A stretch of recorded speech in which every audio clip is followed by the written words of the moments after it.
Hello good morning दोस्तों, कामयाबी तक यूट्यूब चैनल में आपका स्वागत है। आज हम 23 अप्रैल के कुछ महत्वपूर्ण समसामयिक के प्रश्नों के बारे में बात करेंगे, करंट अफेयर के प्रश्नों के बारे में बात करेंगे और साथ में जीके के प्रश्नों के बारे में बात करेंगे। हम प्रतिदिन इसमें जीके का एक टॉपिक लाते हैं, तो आज हमारे इसमें टॉपिक चल रहा है भारत के वाइसराय और गवर्नर जनरल के बारे में हम बात कर रहे हैं। तो आज हम विलियम वेंटिक के बारे में जानेंगे। वीडियो को अंत तक जरूर देखें, स्किप ना करें। यह करंट अफेयर की जो वीडियो है हम इसे न्यूज़ के माध्यम से कराते हैं और आपको इस प्रकार बताया जाता है कि किस प्रकार से प्रश्न आ सकते हैं और कौन से प्रश्न आपके लिए अति महत्वपूर्ण ट्रिपल स्टार वाले हो सकते हैं। यह video special HSSC, SSC, railway और जहाँ पर करंट अफेयर की प्रश्न पूछे जाते हैं इसके लिए महत्वपूर्ण है। तो हो जाए तैयार करंट अफेयर और जीके को नस्तनाबूद करने के लिए और अपने माता पिता की फिक्र को फक्र में बदलने के लिए पेन, कॉपी और नोटबुक साथ लेकर बैठे। बिल्कुल वीडियो को अंत तक जरूर देखें। यदि आपको इसकी PDF चाहिए तो हमारे टेलीग्राम चैनल से फॉलो कर सकते हैं। तो हो चुका आगाज रन का, युग बदलने की है बारी, जीत उसी होगी जिसका संघर्ष है जारी। तो आज का मोटिवेशन कोड क्या है? हर कोशिश में शायद सफलता नहीं मिल पाती, लेकिन सफलता का कारण कोशिश हो सकती है। ये नहीं संभव कि आप एक बार फर्स्ट अटेम्प्ट में ही क्लियर करते हैं, लेकिन आप कोशिश करते रहें, एक ना एक दिन आपको निश्चित ही आपका टेस्ट क्लियर होगा और अपने माता पिता की फिक्र को आप फ़ख्र में बदल देंगे और आपके जो प्रतिद्वंदी हैं उसके मुँह को आप इसी प्रकार बंद कर सकते हैं। तो आपसे रिक्वेस्ट है कि आप वीडियो को अंत तक ज़रूर देखें और शेयर भी ज़रूर करें और लाइक बटन है उसे ज़रूर दबा दें। तो शुरू करते हैं 23 अप्रैल 2022 के कुछ महत्वपूर्ण समसामयिक के प्रश्न और न्यूज़। तो पहली न्यूज़ हमारी बनी है अपॉइंटमेंट और रेजिग्नेशन से पहली न्यूज़ बनी है। तो पहली न्यूज़ क्या है? कोटे डी आइवर के प्रधानमंत्री के रूप में किसे नियुक्त किया गया है? तो कोटे डी आइवर के प्रधानमंत्री के रूप में पैट्रिक अची को कौन बने हैं? पैट्रिक, ये बने हैं पैट्रिक अची। पैट्रिक अची को कोटे डी आइवर का प्रधानमंत्री नियुक्त किया गया है और उन्होंने मार्च 2021 से प्रधानमंत्री नियुक्त किया गया है।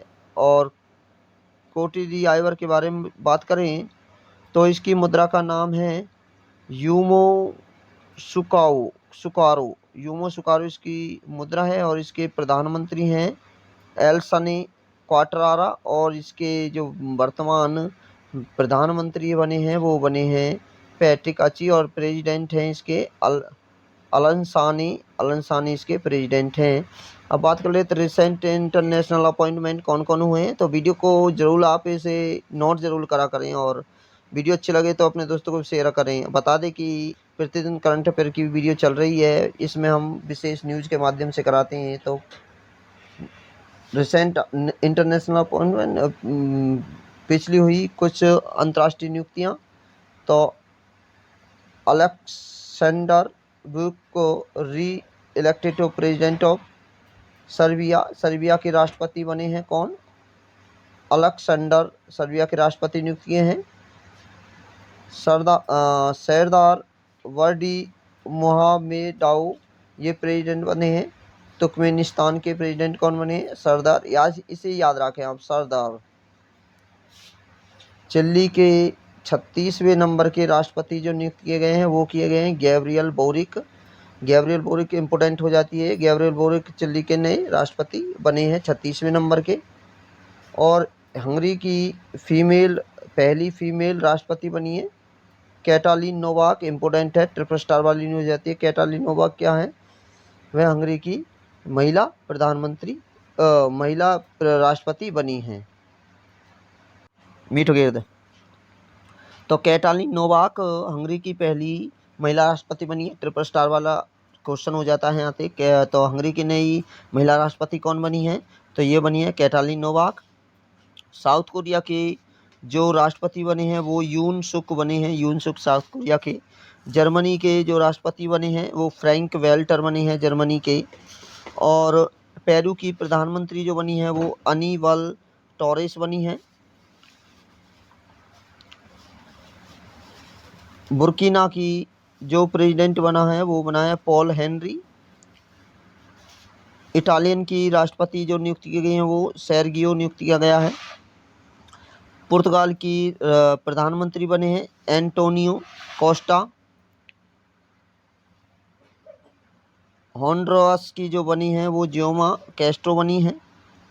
कजाकिस्तान के प्रधानमंत्री बने हैं, ये इम्पोर्टेंट हो जाती है। कजाकिस्तान के नए प्रधानमंत्री कौन है इस समय?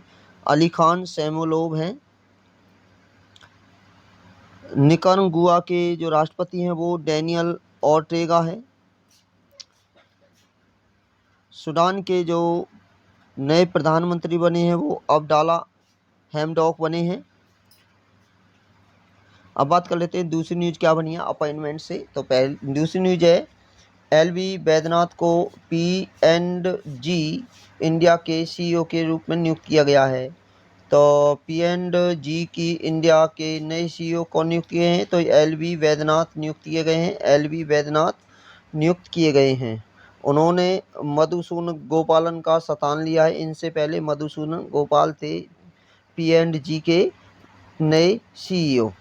P&G के बारे में बात करें तो इसके CEO हैं RG मेलियर्स और हेडक्वार्टर इसका यूनाइटेड स्टेट में है और इसकी स्थापना जो हुई थी 31 अक्टूबर 1837 को ही। तो आपको बता दें कि आपको कमेंट बॉक्स में बताना है तो 31 अक्टूबर को कौन सा दिवस मनाया जाता है। आप मुझे कमेंट बॉक्स में बताइए 31 अक्टूबर को कौन सा दिवस मनाते हैं। तो तीसरी न्यूज़ क्या बनी है? दिल्ली का मुख्य सचिव नियुक्त किया गया है। कौन बने हैं दिल्ली के मुख्य? ये ट्रिपल स्टार वाली न्यूज़ हो जाती है।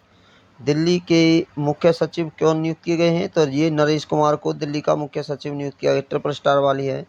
मुख्य सचिव कौन बने? नरेश कुमार बने हैं दिल्ली के। गृह मंत्रालय ने वरिष्ठ IAS अधिकारी नरेश कुमार को 21 अप्रैल 2022 से या कार्यभार ग्रहण करने की तिथि में जो भी बाद में हो दिल्ली के मुख्य सचिव के रूप में नरेश कुमार को नियुक्त किया गया है। गृह मंत्रालय के द्वारा किया गया। नरेश कुमार ने विजय कुमार की जगह ली है और इससे पहले कौन थे? विजय कुमार थे। विजय कुमार देव 21 अप्रैल 2022 को दिल्ली के राज्य चुनाव आयुक्त के रूप में कार्यभार संभालेंगे। तो ये भी यहाँ से प्रश्न हो सकता है। ट्रिपल स्टार वाली न्यूज़ है ये भी। तो दिल्ली के राज्य चुनाव आयुक्त कौन बने हैं? तो दिल्ली के राज्य चुनाव आयुक्त जो बने हैं वो विजय कुमार देव बने हैं। अब बात कर लेते हैं रिसेंट रिवीजन पॉइंट। क्या बात करें तो बिहार का चीफ सेक्रेटरी किसे नियुक्त किया गया है? तो बिहार का चीफ सेक्रेटरी नियुक्त किया गया अमीर सुबहानी को। Secretary department of the finance service के डिपार्टमेंट में सेक्रेटरी कौन बना है? तो ये बना है संजय मल्होत्रा को सेक्रेटरी नियुक्त किया गया है।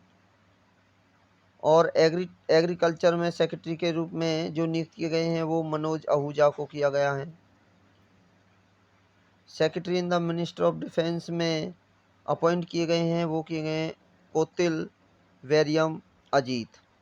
तो चौथी न्यूज़ क्या है? मनोज कुमार कटियार अगले DGMO नियुक्त किए गए हैं। तो ये भी ट्रिपल स्टार वाली न्यूज़ जाती है। तो नए DGMO कौन नियुक्त किए गए हैं? तो ये नियुक्त किए गए हैं मनोज कुमार। अब बात कर लेते हैं DGMO की फुल फॉर्म। इसकी फुल फॉर्म हो जाती है director general of military operation. Director general of military operation कौन बने हैं?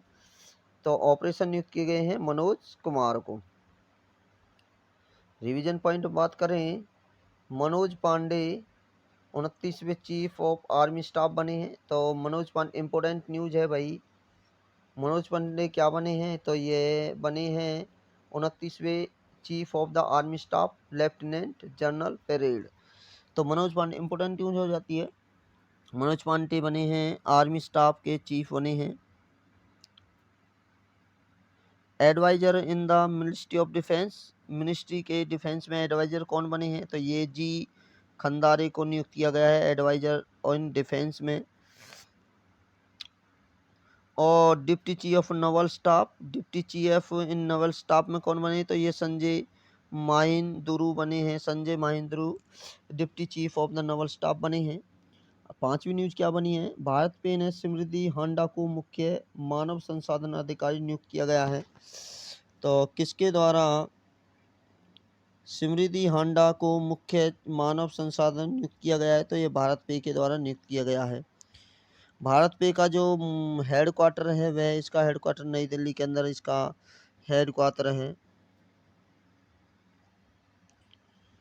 आगे बात करें अगली जो न्यूज़ बनी है हमारे बैंकिंग फाइनेंस से क्या न्यूज़ बनी है? तो बैंकिंग फाइनेंस से पहली न्यूज़ बनी है फिनो पेमेंट बैंक को सूर्य SFV की सुविधाएं प्रदान करने के लिए RBI की मंजूरी मिली है।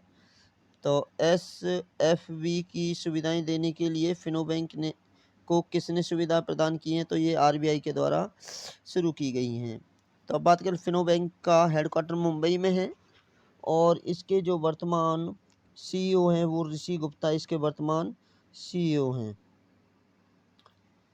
आगे बात करें दूसरी न्यूज़ क्या बनी है, ये ट्रिपल स्टार वाली न्यूज़ हो जाती है एक प्रकार से माने तो। ट्रिपल स्टार वाली न्यूज़ है, अगरतला में विकास परियोजनाओं के लिए सरकार ने एडीबी के साथ ऋण समझौता किया है।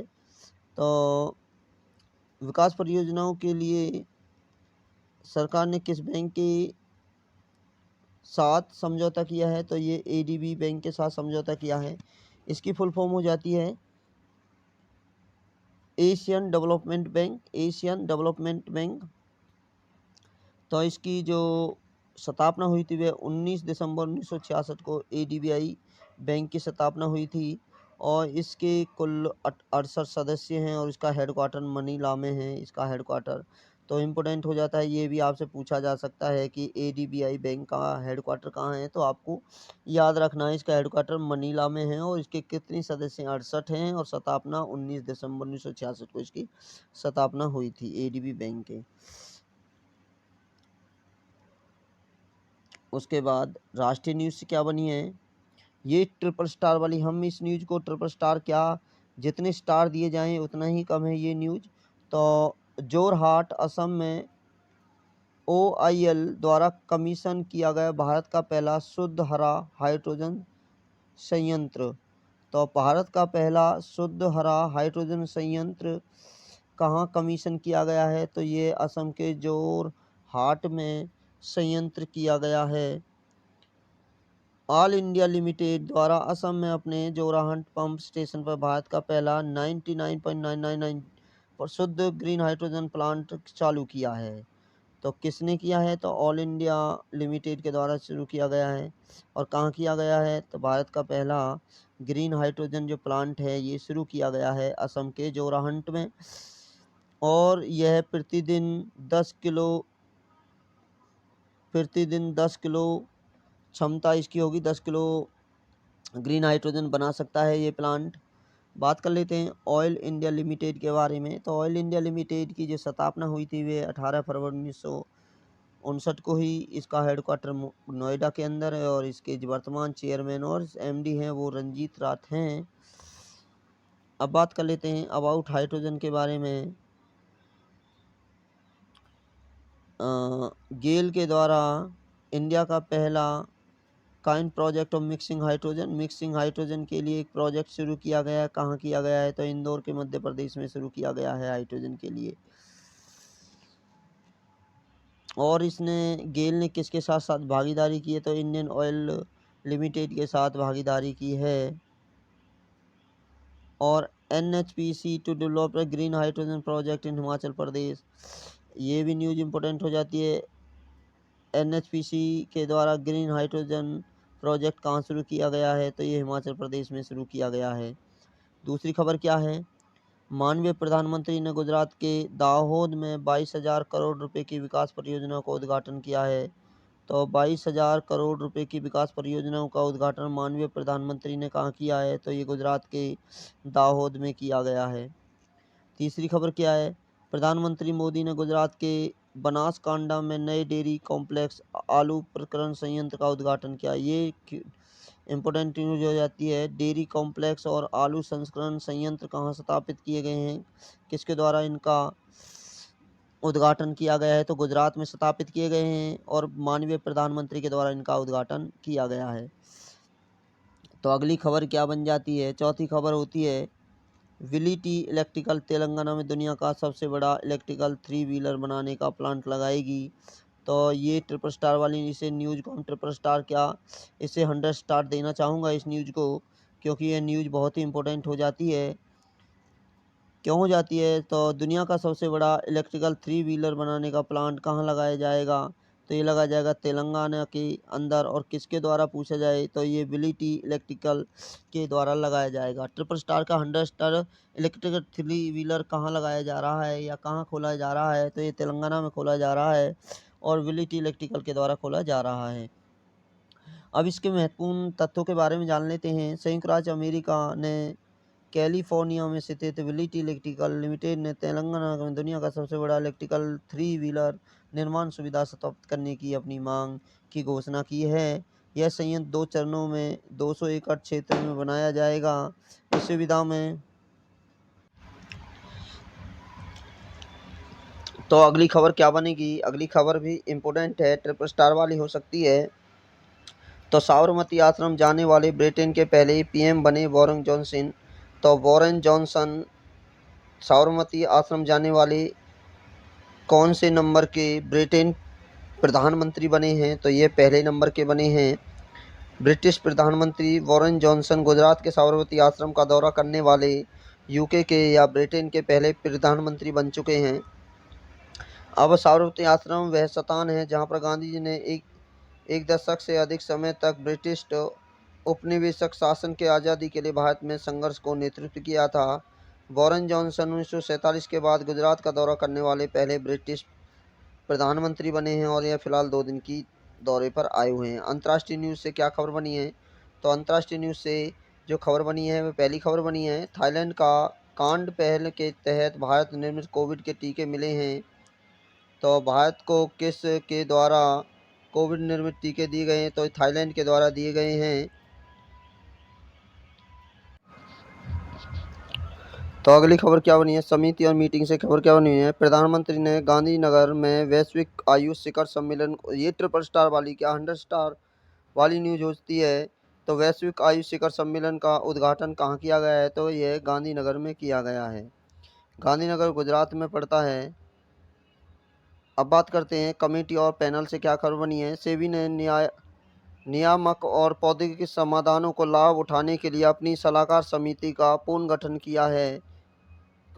तो सेबी ने नियामक और प्रौद्योगिकी संस्थानों का लाभ उठाने के लिए क्या अपनी समिति बनाई गई है।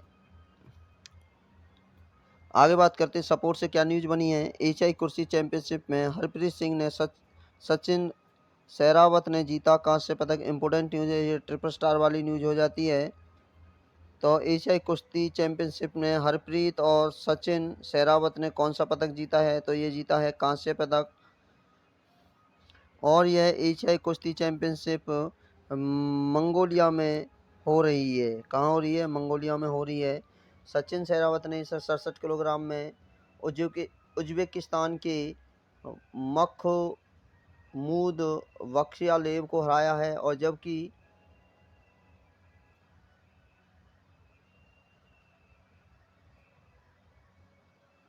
आगे बात करते हैं, अगली खबर क्या बनी है। वनवेव ने उपग्रह परीक्षण के लिए इसरो की वाणिज्यिक शाखा के साथ समझौता किया है। तो इसरो ने किसके साथ समझौता किया है? उपग्रह परीक्षण के लिए ये वनवेव के साथ समझौता किया गया है। दूसरी खबर बनी है, रक्षा मंत्रालय ने आयुष मंत्रालय के साथ समझौता ज्ञापन पर हस्ताक्षर किए। ट्रिपल स्टार वाली न्यूज आ जाती है। आयुष मंत्रालय के साथ किस मंत्रालय ने समझौते पर हस्ताक्षर किए हैं? तो ये रक्षा मंत्रालय के द्वारा किए गए हैं। इम्पोर्टेंट डे पे बात करते हैं। आज के दिन, आज तो कहते हैं कि 23 आज नहीं 23 अप्रैल, आज 23 अप्रैल के बाद न्यूज़ है ये। और 22 अप्रैल की न्यूज़ों के बारे में बात कर लेते हैं। तो 22 अप्रैल को कौन सा दिवस मनाया जाता है? तो 22 अप्रैल को मनाते हैं अर्थ डे, पृथ्वी दिवस मनाया जाता है। आपको बता दें कि ये पृथ्वी दिवस 1970 से मनाते आ रहे हैं। पृथ्वी दिवस को 1970 से लगातार मनाते आ रहे हैं। और इस वर्ष की जो थीम रही है वो रही है इन्वेस्ट आवर प्लेनेट। तो दूसरी न्यूज़ क्या बनी है, डेज से विश्व रचनात्मक और नवाचार दिवस कब मनाया जाता है? तो ये मनाया जाता है 21 अप्रैल को। इसकी थीम रही है कोलाबोरेशन, इसकी थीम रही है 2022 की। और राष्ट्रीय सिविल सेवा दिवस कब मनाया जाता है? तो ये मनाया जाता है 21 अप्रैल को। राष्ट्रीय इम्पोर्टेंट डे अप्रैल 2022 में कुछ महत्वपूर्ण दिवस हैं। नेशनल फायर सर्विस 14 अप्रैल को मनाया जाता है। वर्ल्ड आर्ट डे 15 अप्रैल को मनाया जाता है। सेव द एलिफेंट डे 16 अप्रैल को मनाया जाता है। वर्ल्ड वॉइस डे 16 अप्रैल को मनाया जाता है। और वर्ल्ड हेमोफीलिया डे 17 अप्रैल को मनाया जाता है। तो राज्य और केंद्र शासित प्रदेशों से क्या न्यूज़ बनी है? तो पहली न्यूज़ बनी है, शिव मोंगिया हवाई अड्डे का नाम वीएस येदियुरप्पा के नाम पर रखा गया है। इम्पोर्टेंट क्वेश्चन हो जाता है। तो किस हवाई अड्डे का नाम वीएस येदियुरप्पा के नाम पर रखा गया है? तो ये शिवमोगा हवाई अड्डे के नाम बदलकर रख दिया है। तो शिवमोगा हवाई अड्डा कहाँ है? कर्नाटक में है, जिसका नाम अब होगा BS येदियुरप्पा। फेस्टिवल से क्या न्यूज़, फेस्टिवल एंड इवेंट से क्या न्यूज़ बनी है? इम्पोर्टेंट न्यूज़ ये है, स्किल इंडिया ने आयोजित किया राष्ट्रीय शिक्षुता मेला। तो राष्ट्रीय शिक्षुता मेला किस के द्वारा आयोजित किया गया है? तो इस स्किल इंडिया के द्वारा आयोजित किया गया है। अब बात कर लेते हैं वन लाइनर प्रश्न है 23 अप्रैल के। तो हाल ही में किस राज्य के ग्रामीण विकास और पंचायती राज विभाग ने ई गवर्नेंस पहल के तहत एक ऐप जन निगरानी ऐप लॉन्च किया है? तो ये जन निगरानी एप्लीकेशन जम्मू कश्मीर के द्वारा लॉन्च किया गया है। हाल ही में विश्व बैंक की रिपोर्ट के अनुसार भारत में अत्यधिक गरीबी के 2011 की तुलना में 2019 में कितने प्रतिशत की गिरावट आई है? तो यह 12.3% की गिरावट आई है गरीबी में। हाल ही में भारत का पहला व्यावसायिक स्तर का बायोमास आधारित हाइड्रोजन संयंत्र कहाँ स्थापित किया जाएगा? तो हाइड्रोजन संयंत्र स्थापित किया जाएगा खंडवा मध्य प्रदेश में। हाल ही में 71वीं राष्ट्रीय नेशनल बास्केटबॉल चैंपियनशिप का खिताब किसने जीता है? तो ये जीता है तमिलनाडु के द्वारा।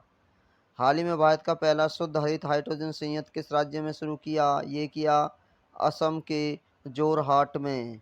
आपसे रिक्वेस्ट है कामयाबी तक यूट्यूब चैनल को सब्सक्राइब करें और बेल आइकन को जरूर दबा दें। तो अब MCQ प्रश्न के बारे में बात करते हैं। तो पहला प्रश्न क्या बना है? हाल ही में जम्मू और कश्मीर व्यापार संवर्धन संगठन के सहयोग के DPIIT द्वारा विशाल क्रेता विक्रेता सम्मेलन कहाँ आयोजित किया गया है? तो क्रेता विक्रेता जो सम्मेलन वे जम्मू कश्मीर में आयोजित किया गया है। दूसरा प्रश्न है, हाल ही में राष्ट्रीय आयु विज्ञान अकादमी के स्थापना दिवस के कितने वर्ष पूरे हो चुके हैं? तो राष्ट्रीय आयु विज्ञान अकादमी के 62 वर्ष पूरे हो चुके हैं। अगला प्रश्न हो जाता है, ऑनलाइन प्रश्नोत्तरी प्रतियोगिता गंगा क्विस्ट कब शुरू किया गई थी? तो गंगा क्विस्ट जो शुरू की गई थी वह 2019 में शुरू की गई। तो चौथा प्रश्न क्या है, KVIC में PMEGP के तहत स्वरोजगार सृजन के लिए किस राज्य की सभी भारतीय राज्यों से आगे रखा गया है? तो जम्मू कश्मीर को सभी भारतीय राज्यों से आगे रखा गया है स्वरोजगार सृजन में। तो पांचवा प्रश्न क्या बना है, हाल ही में राष्ट्रीय जांच एजेंसी NIA स्थापना दिवस के कितने वर्ष पूरे कर लिए हैं? तो ये वर्ष पूरे कर लिए हैं, राष्ट्रीय जांच एजेंसी ने 13 वर्ष पूरे कर लिए हैं। छठा प्रश्न, डॉक्टर अंबेडकर उत्कृष्टता केंद्र योजना का शुभारंभ कहाँ किया जा रहा है? तो ये प्रश्न ट्रिपल स्टार वाला हो जाता है कि डॉक्टर अंबेडकर उत्कृष्टता केंद्र का शुभारंभ यह वाराणसी उत्तर प्रदेश में किया जा रहा है। तो अगला सातवां प्रश्न है, अतुल्य भारत अंतर्राष्ट्रीय क्रूज शिखर सम्मेलन का आयोजन कहाँ किया गया? तो अतुल्य भारत अंतर्राष्ट्रीय क्रूज शिखर सम्मेलन का जो आयोजन है वह महाराष्ट्र की राजधानी मुंबई में किया गया है। तो अगला प्रश्न है, हाल ही में किस राज्य के कृषि विभाग को लोक प्रशासन ने प्रधानमंत्री उत्कृष्टता दिया गया है? तो राज्य पूछें तो राज्य है लद्दाख राज्य, जिसे राज्य में कृषि विभाग को लोक प्रशासन में प्रधानमंत्री उत्कृष्टता पुरस्कार के लिए चुना गया है या दिया गया है? तो ये लद्दाख को दिया गया है। नौवां प्रश्न है, हाल ही में किसने दिल्ली के राज्य चुनाव आयुक्त के रूप में पदभार संभाला है? तो राज्य चुनाव आयुक्त जो बने हैं वो विजय कुमार देव को बनाया गया है। आज का अंतिम प्रश्न है MCQ करंट का, मणिपुर के किस जिले को लोक प्रशासन में उत्कृष्टता के लिए प्रधानमंत्री पुरस्कार से? जिले की बात करें तो ये मणिपुर का है बिष्णुपुर। राज्य की बात करें तो लद्दाख है, लद्दाख राज्य में लद्दाख आएगा। जिले में बात करें तो जिले है मणिपुर का बिष्णुपुर। ये हमारे करंट अफेयर की न्यूज़ या प्रश्न रहे, चर्चित प्रश्न न्यूज़ रही। तो अब बात कर लेते GK में। GK में क्या है, राष्ट्रपति पर महाभियोग क्या होता है? अनुच्छेद 61 के अनुसार राष्ट्रपति उसके कार्यकाल की समाप्ति से पहले केवल संविधान के उल्लंघन के आधार पर पद से हटाया जा सकता है। राष्ट्रपति पर महाभियोग की प्रक्रिया संसद के किसी भी सदन में शुरू की जा सकती है। तो आपको यहाँ से क्या प्रश्न बनेगा, राष्ट्रपति के महाभियोग का वर्णन किस अनुच्छेद में किया गया है? तो 61 में किया गया है। तो अब बात कर लेते हैं भारत के गवर्नर जनरल और वायसराय। तो ये हमारी चौथा पार्ट है। वायसराय को 3 हम पहले ही करा चुके हैं। तो पहला इसमें है लॉर्ड हार्डिंग प्रथम का जो जीवन काल है वह 1844 से 1848 के मध्य रहा। इनके कार्यकाल में क्या क्या घटना घटी हैं, तो पहली घटना घटी प्रथम अंग्रेज सिख युद्ध 1846 से 46 में हुआ था, और जबकि लाहौर की संधि भी 1846 में हुई। तो प्रश्न आता है लाहौर की संधि किस वायसराय के कार्यकाल में हुई, तो इसका उत्तर होगा लॉर्ड हार्डिंग। सामाजिक सुधार यथा बालिका हत्या और नरबंदी की प्रथा पर भी रोक जो लगी थी वे लॉर्ड हार्डिंग के कार्यकाल में ही लगी थी। अगला वायसराय हमारा लॉर्ड डलहौजी, जिनका कार्यकाल 1848 से 1856 के मध्य रहा। इनसे क्या क्या प्रश्न आ सकते हैं, इंपोर्टेंट हो जाता है लॉर्ड डलहौजी। द्वितीय अंग्रेज सिख युग 1848-49 में हुआ था। पंजाब की कंपनी साम्राज्य में विलय कर ली गई थी आज के दिन। निचले बर्मा और पैगू का अधिग्रहण 1852 में आज के दिन किया था। वेपगत के सिद्धांत का शुभारंभ जिसके अंतर्गत वेपगत सिद्धांत किसके कार्यकाल में हुआ, तो प्रश्न होगा लॉर्ड डलहौजी। और लॉर्ड डलहौजी के कार्यकाल में सतारा 1848 में विलय कर लिया गया। जैतपुर और संबलपुर 1849 में कर दिया, और उदयपुर 1852 में, झांसी 1853 में, नागपुर 1854 में, और अवध 1856 में कंपनी के साम्राज्य में विलय कर लिए गए। और अगला होता है बोर्ड का शिक्षा संबंधी डिस्पैच और स्थानीय भाषा में स्कूलों तथा सरकारी कॉलेज की स्थापना किसके कार्यकाल में हुई, तो इसका उत्तर होगा लॉर्ड डलहौजी के कार्यकाल में हुई। रेलवे माइन्यूट समरण पत्र 1853 में 1873 में पहली बार जो रेलवे चली थी वह भी लॉर्ड डलहौजी के कार्यकाल में चली थी। और टेलीफोन और डाक सुधार ये इंपॉर्टेंट हो जाती है। टेलीफोन और डाक सुधार 40,000 मील लंबी टेलीफोन लाइन कलकत्ता मुंबई मद्रास पेशावर के आसपास में जोड़ा गया था। 2 पैसे की शुल्क पर राष्ट्रीय डाक सेवा प्रारंभ की गई थी आज के दिन। गंगा नहर को खोला गया था 1854 में इन्हीं के कार्यकाल में। और प्रत्येक प्रांत में लोक निर्माण विभाग की स्थापना इनके कार्यकाल में हुई, लॉर्ड डलहौजी के कार्यकाल में। और विधवा पूर्ण विवाह अधिनियम इम्पोर्टेंट हो जाता है। विधवा पूर्ण विवाह अधिनियम 1856 में डलहौजी के कार्यकाल में ही हुआ था। पेशवा के पेंशन की स्थापना 1853 में डलहौजी के कार्यकाल में ही की थी। यदि वीडियो आपको अच्छी लगी हो तो वीडियो को लाइक करें, शेयर करें, कमेंट में बताएं कि वीडियो आपको कैसी लगी, और वीडियो को लाइक ज़रूर कर दिया करें। और यदि आप कामयाबी तक यूट्यूब चैनल पर नए हैं तो जल्दी से सब्सक्राइब करें, बेल आइकन को दबाएं ताकि हमारे द्वारा बनाई गई वीडियो का नोटिफिकेशन सबसे पहले आपके पास पहुँच सके। तो आप हमें फॉलो कर सकते हैं फेसबुक पर, इंस्टाग्राम पर, कू ऐप पर, मौज ऐप पर, और टेलीग्राम हमारे चैनल को ज्वाइन कर सकते हैं जिसका नाम है कामयाबी तक, और इंस्टा पर भी कामयाबी तक। और हमारा व्हाट्सअप नंबर ये है 9802777226। इस पर आप हमें कांटेक्ट कर सकते हैं। आप बता दें आपको किस लेक्चर पर वीडियो चाहिए और आपके तुरंत सॉल्यूशन किया जाएगा। वीडियो को देखने के लिए धन्यवाद।